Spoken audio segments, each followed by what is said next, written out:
Chapter 9. At 4 o'clock, conscious of his throbbing heart, Levin stepped out of a hired sledge at the zoological gardens and turned along the path to the frozen mounds and the skating ground, knowing that he would certainly find her there, as he had seen the SH teacher Batsky's carriage at the entrance. It was a bright, frosty day.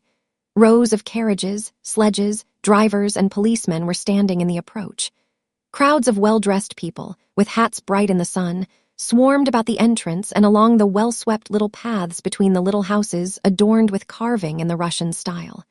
The old curly birches of the gardens, all their twigs laden with snow, looked as though freshly decked in sacred vestments. He walked along the path towards the skating ground and kept saying to himself, "You mustn't be excited, you must be calm. What's the matter with you? What do you want? Be quiet, stupid," he conjured his heart. And the more he tried to compose himself, the more breathless he found himself. An acquaintance met him and called him by his name, but Levin did not even recognize him. He went towards the mounds, whence came the clank of the chains of sledges as they slipped down or were dragged up, the rumble of the sliding sledges, and the sounds of merry voices. He walked on a few steps, and the skating ground lay open before his eyes, and at once, amidst all the skaters, he knew her. He knew she was there by the rapture and the terror that seized on his heart. She was standing talking to a lady at the opposite end of the ground. There was apparently nothing striking either in her dress or her attitude. But for Levin, she was as easy to find in that crowd as a rose among nettles. Everything was made bright by her. She was the smile that shed light on all round her. "Is it possible I can go over there on the ice, go up to her?" he thought. The place where she stood seemed to him a holy shrine, unapproachable, and there was one moment when he was almost retreating, so overwhelmed was he with terror. He had to make an effort to master himself, and to remind himself that people of all sorts were moving about her, and that he too might come there to skate. He walked down, for a long while avoiding looking at her as at the sun, but seeing her, as one does the sun, without looking. On that day of the week, and at that time of day, people of one set, all acquainted with one another, used to meet on the ice. There were crack skaters there, showing off their skill, and learners clinging to chairs with timid, awkward movements, boys and elderly people skating with hygienic motives. They seemed to Levin an elect band of blissful beings because they were here, near her. All the skaters, it seemed, with perfect self-possession, skated towards her, skated by her, even spoke to her, and were happy, quite apart from her, enjoying the capital ice and the fine weather. Nikolai SH teacher Batsky, Kitty's cousin, in a short jacket and tight trousers, was sitting on a garden seat with his skates on. Seeing Levin, he shouted to him, "Ah, the first skater in Russia. Been here long, first-rate ice, do put your skates on." "I haven't got my skates," Levin answered, marveling at this boldness and ease in her presence, and not for 1 second losing sight of her, though he did not look at her. He felt as though the sun were coming near him. She was in a corner, and turning out her slender feet in their high boots with obvious timidity, she skated towards him. A boy in Russian dress, desperately waving his arms and bowed down to the ground, overtook her. She skated a little uncertainly.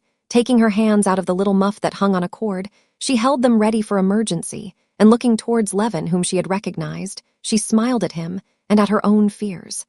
When she had got round the turn, she gave herself a push-off with one foot and skated straight up to SH teacher Batsky.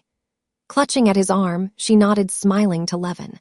She was more splendid than he had imagined her.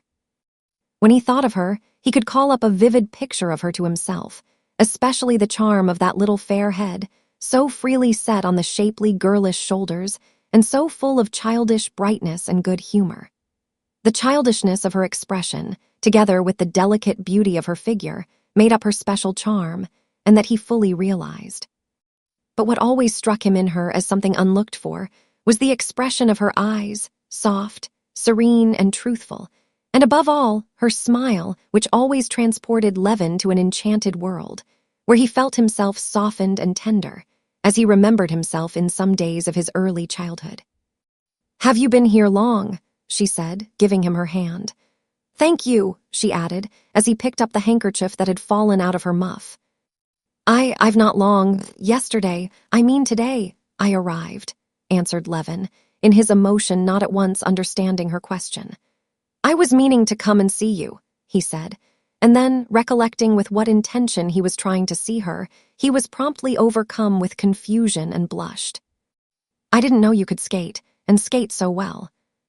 She looked at him earnestly, as though wishing to make out the cause of his confusion. Your praise is worth having. The tradition is kept up here that you are the best of skaters, she said, with her little black-gloved hand brushing a grain of hoarfrost off her muff. Yes, I used once to skate with passion. I wanted to reach perfection. You do everything with passion, I think, she said, smiling. I should so like to see how you skate. Put on skates and let us skate together.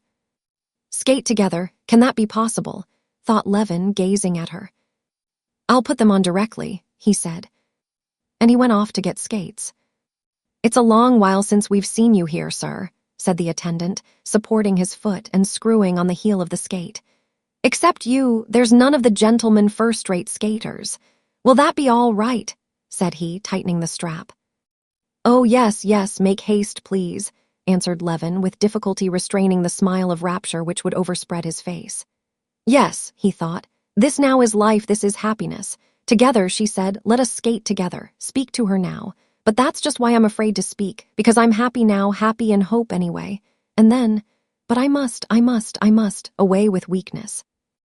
Levin rose to his feet, took off his overcoat, and scurrying over the rough ice round the hut, came out on the smooth ice and skated without effort, as it were, by simple exercise of will, increasing and slackening speed and turning his course. He approached with timidity, but again her smile reassured him. She gave him her hand, and they set off side by side, going faster and faster, and the more rapidly they moved, the more tightly she grasped his hand. With you I should soon learn. I somehow feel confidence in you, she said to him. And I have confidence in myself when you are leaning on me, he said, but was at once panic-stricken at what he had said, and blushed. And indeed, no sooner had he uttered these words, when all at once, like the sun going behind a cloud, her face lost all its friendliness, and Levin detected the familiar change in her expression that denoted the working of thought. A crease showed on her smooth brow. Is there anything troubling you? Though I've no right to ask such a question, he added hurriedly. Oh, why so? No, I have nothing to trouble me, she responded coldly, and she added immediately, You haven't seen Emil, Linon, have you? Not yet. Go and speak to her, she likes you so much. What's wrong? I have offended her. Lord help me, thought Levin, and he flew towards the old Frenchwoman with the gray ringlets who was sitting on a bench. Smiling and showing her false teeth, she greeted him as an old friend. Yes, you see we're growing up, she said to him, glancing towards Kitty, and growing old. Tiny Bear has grown big now, pursued the Frenchwoman, laughing, and she reminded him of his joke about the 3 young ladies whom he had compared to the 3 bears in the English nursery tale. Do you remember that's what you used to call them? He remembered absolutely nothing, but she had been laughing at the joke for 10 years now, and was fond of it. Now go and skate, go and skate. Our Kitty has learned to skate nicely, hasn't she?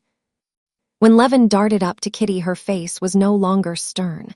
Her eyes looked at him with the same sincerity and friendliness, but Levin fancied that in her friendliness there was a certain note of deliberate composure, and he felt depressed. After talking a little of her old governess and her peculiarities, she questioned him about his life.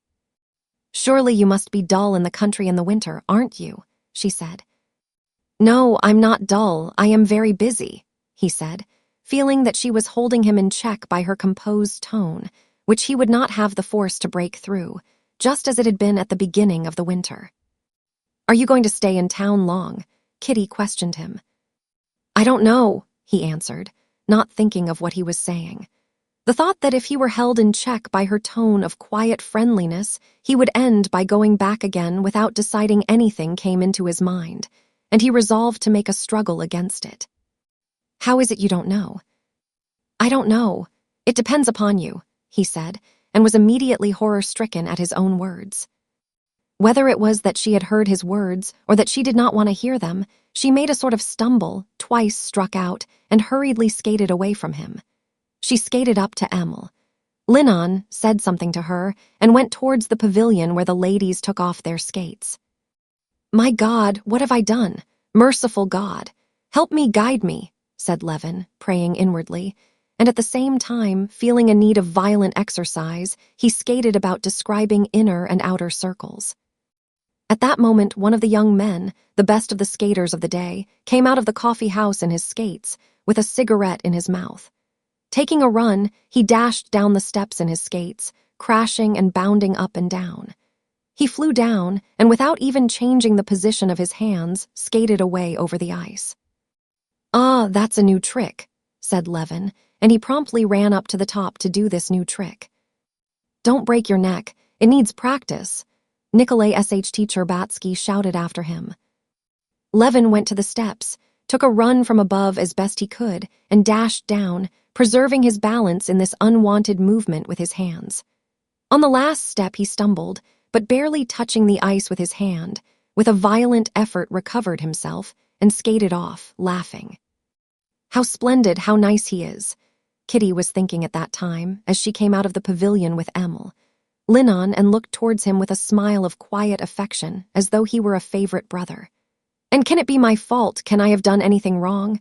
They talk of flirtation. I know it's not he that I love, but still I am happy with him and he's so jolly. Only why did he say that?" she mused. Catching sight of Kitty going away, and her mother meeting her at the steps, Levin, flushed from his rapid exercise, stood still and pondered a minute. He took off his skates and overtook the mother and daughter at the entrance of the gardens. "Delighted to see you," said Princess SHT Cherbatskaya. "On Thursdays we are home, as always." "Today, then." "We shall be pleased to see you," the princess said stiffly. This stiffness hurt Kitty, and she could not resist the desire to smooth over her mother's coldness. She turned her head and with a smile said, "Goodbye till this evening." At that moment Stepan Arkadyevitch, his hat cocked on one side, with beaming face and eyes, strode into the garden like a conquering hero. But as he approached his mother-in-law, he responded in a mournful and crestfallen tone to her inquiries about Dolly's health. After a little subdued and dejected conversation with his mother-in-law, he threw out his chest again and put his arm in Levin's. "Well, shall we set off?" he asked. "I've been thinking about you all this time, and I'm very, very glad you've come," he said, looking him in the face with a significant air. "Yes, come along," answered Levin in ecstasy, hearing unceasingly the sound of that voice saying, "Goodbye till this evening," and seeing the smile with which it was said. "To the England or the Hermitage?" "I don't mind which." "All right, then, the England," said Stepan Arkadyevitch, selecting that restaurant because he owed more there than at the Hermitage, and consequently considered it mean to avoid it. "Have you got a sledge? That's first-rate, for I sent my carriage home." The friends hardly spoke all the way. Levin was wondering what that change in Kitty's expression had meant, and alternately assuring himself that there was hope, and falling into despair, seeing clearly that his hopes were insane, and yet all the while he felt himself quite another man, utterly unlike what he had been before her smile and those words. "Goodbye till this evening." Stepan Arkadyevitch was absorbed during the drive in composing the menu of the dinner. "You like turbot, don't you?" he said to Levin as they were arriving. "Eh," responded Levin. "Turbot, yes, I'm awfully fond of turbot."